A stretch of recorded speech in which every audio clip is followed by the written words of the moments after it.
আসসালামু আলাইকুম বন্ধুরা। আমি এখন আছি বাসাবো। এই বাসাবো আমাদের এই খালটা দেখেন বন্ধুরা, কি একটা অবস্থা, পরিস্থিতি দেখেন, কি পরিমাণ ময়লা জমে আছে।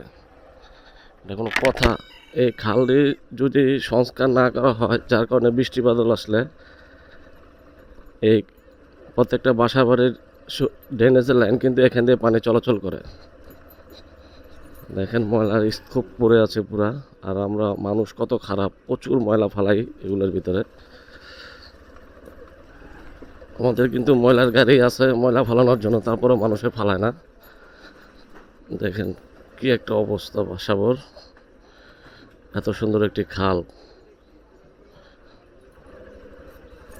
এটা যদি পরিষ্কার পরিচ্ছন্নতা করে রাখা যেত, প্রাণীর স্রোতটা খুব সুন্দরভাবে পানি চলাচল করতে পারত।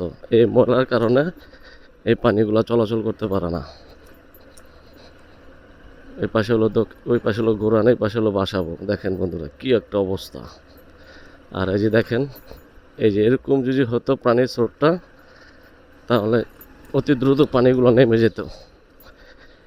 এই খালটা সম্ভবত আমাদের নন্দীপাড়া যে জিরানি খাল, ওটার সাথে যুক্ত হয়েছে।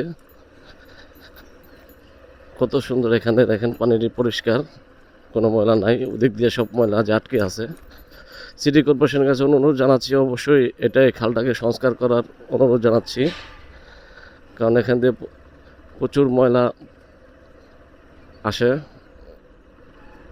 তো বন্ধুরা, সিটি কর্পোরেশনের কাছে আকুল আবেদন জানাচ্ছি, অবশ্যই এই খালটা যাতে অতি দ্রুত সংস্কার করে, আর ময়লাগুলো যাতে তুলে নেয়, যাতে বৃষ্টি বাদল আসলে তাড়াতাড়ি পানিগুলো সরে যায়।